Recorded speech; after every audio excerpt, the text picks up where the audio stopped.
Captain Jake Martinez crouched in the rubble of what used to be a high-rise apartment building, his camouflaged uniform blending seamlessly with the concrete and rebar surrounding him. He peered through his scope, scanning the eerily quiet streets of New Denver. The Tsar Khan invasion had reduced the once bustling metropolis to a war-torn wasteland, but the alien conquerors were about to learn a harsh lesson: humans don't give up their homes without a fight. Sierra 1. This is Ghost Lead. Status report, Jake whispered into his comms. Ghost Lead, Sierra 1. Southeast quadrant clear. No movement, came the hushed reply from Sergeant Carlos Ortiz, perched atop a partially collapsed skyscraper half a mile away. Roger that. Sierra 2. Ghost Lead, Sierra 2. Got eyes on a Tsar Khan patrol moving north on Jefferson. 4-foot soldiers, 1 hover tank, reported Corporal Mike Chen from his position in an abandoned subway station. Jake allowed himself a grim smile. Perfect. Showtime, boys, you know the drill. The 3-man team had been operating behind enemy lines for weeks, gathering intel and slowly chipping away at the Tsar Khan occupation forces. Today's target, the alien command center housed in the old City Hall building. As the patrol approached the ambush point, Jake felt a familiar rush of adrenaline. The Tsar Khan were formidable opponents, 8 feet tall, with enhanced strength and advanced energy weapons. But they had one critical weakness: overconfidence. They believed their technological superiority made them invincible, especially against a primitive species like humans. They were dead wrong. Jake watched through his scope as Mike emerged from a manhole in the middle of the street, directly in the path of the oncoming patrol. The young corporal stumbled dramatically, clutching his side as if injured.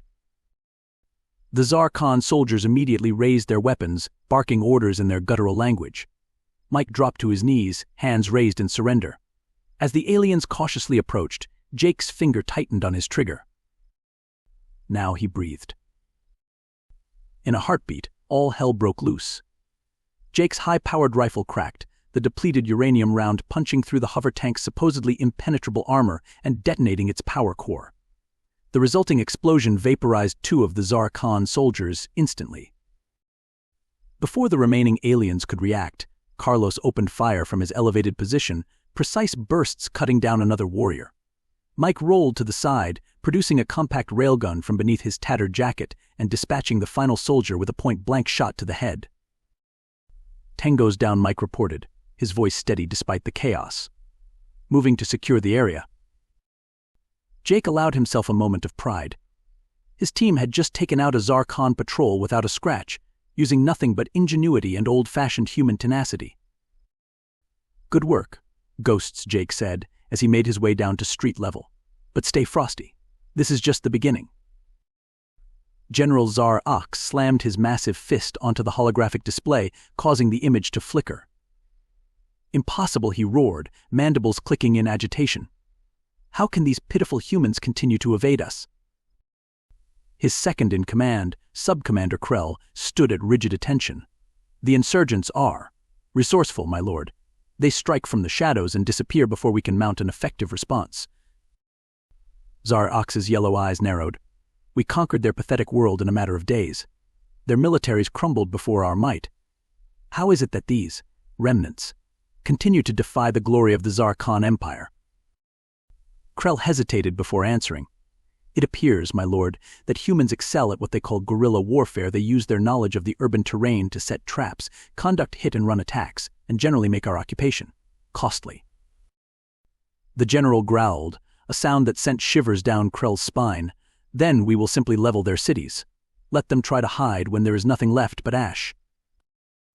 "With respect," my lord, Krell ventured, "our orders are to subjugate the humans, not exterminate them. The High Command believes they may yet prove useful as a labor force." Tsar Ox's mandibles clicked furiously, but he didn't argue the point. "Fine. Then bring me the head of their leader. This ghost that our troops whisper about in fear. I want him broken and displayed for all to see." Jake crouched in the ventilation shaft, sweat beading on his forehead despite the cooling system in his tactical suit. He, Mike, and Carlos had infiltrated the Tsar Khan command center, navigating a maze of security measures that would have stopped a less determined or less creative team dead in their tracks. Remind me again why I'm the one crawling through this dusty death trap. Mike's whispered complaint crackled through the comms. Jake suppressed a chuckle. Because you're the smallest, Chen. Now pipe down and plant those charges. As Mike continued his slow progress, Jake reflected on the unlikely path that had led him here.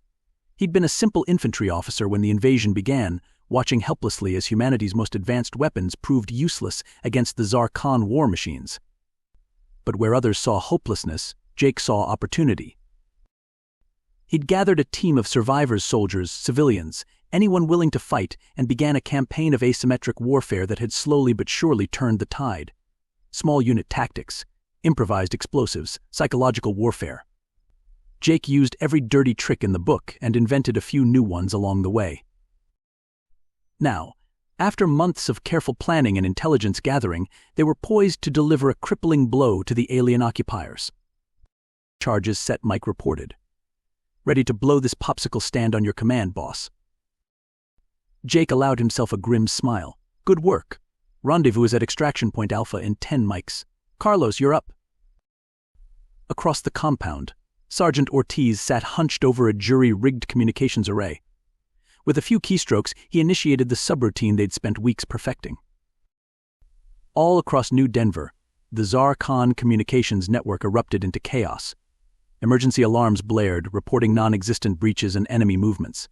Troop transports received orders to redeploy to phantom engagements.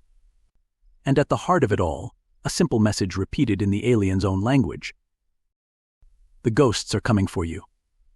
General Tsar Ox bellowed in rage as his command center descended into pandemonium. Underlings scurried about, desperately trying to make sense of the conflicting reports flooding their systems. My Lord Krell shouted above the din. We're detecting multiple explosions throughout the city. Our forces are scattered, communications are down. It's like fighting shadows. Tsar Hox grabbed the sub-commander by the throat, lifting him off the ground with ease. Find them, he roared. I want every warrior, every war machine we have scouring this miserable city. Burn it to the ground if you have to, but bring me those humans. A deafening explosion rocked the building, throwing both aliens to the floor. Alarms wailed as smoke began to fill the command center. My Lord Krell coughed, struggling to his feet. We're under attack. Jake sprinted through the chaos-filled streets, dodging panicked Tsar Khan soldiers and pockets of human resistance fighters who had chosen this moment to rise up. The plan had worked better than he'd dared hope. The entire alien command structure was in disarray. Sierra 1, Sierra 2, sound off, he barked into his comms. Sierra 1, good to go, Carlos replied, the sound of gunfire in the background. Sierra 2, slight snag but working on it, Mike responded, his voice strained. Jake skidded to a halt. Define snag, Corporal. Oh, the usual.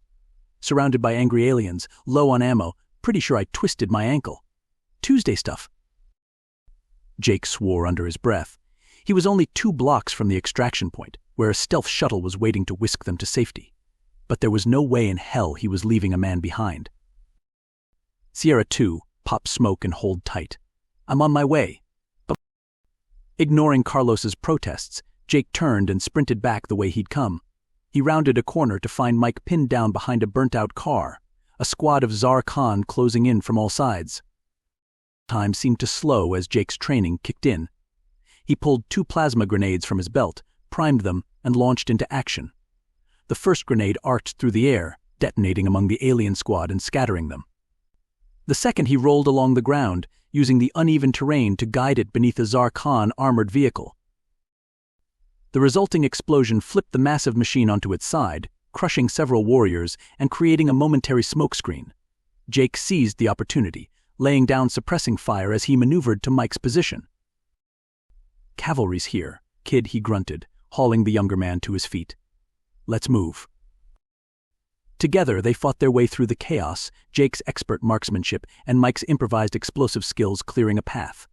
They reached the extraction point with seconds to spare, diving into the waiting shuttle as Carlos laid down covering fire from the door gun.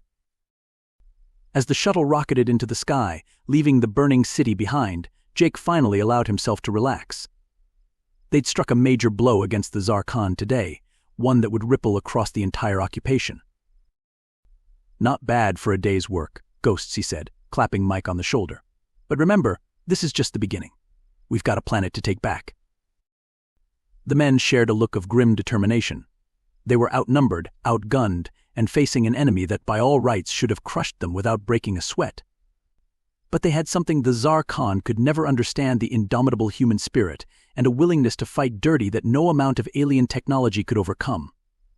The Ghosts of New Denver had made their presence known, and they were just getting started.